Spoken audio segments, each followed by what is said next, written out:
आज हम क्या करने वाले हैं, आपको इतना मैजिक लगेगा in the next first 40 minutes जो मैथ मेला करेंगे उसके अंदर मैं आपको दिखाऊंगा कैसे एक फोर्स को आप 2 पार्ट्स में डिवाइड करेंगे और उन 2 पार्ट्स को आप नाम दे दोगे कंपोनेंट। सारे के सारे क्वेश्चन आप विदाउट पेन कर पाओगे, सारे के सारे क्वेश्चन आपके ट्रिक्स के साथ हो पाएंगे।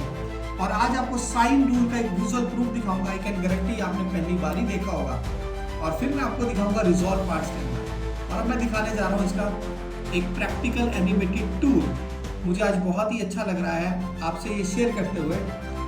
दुनिया इस नई एआई की टेक्नोलॉजी के साथ जिस डायरेक्शन में जा रही है, हम उसी टेक्नोलॉजी को बहुत बेहतरीन वे से यूज कर रहे हैं ताकि ये टेक्नोलॉजी का बेस्ट यूज करके हम अपनी सिलेक्शन को श्योर कर पाए।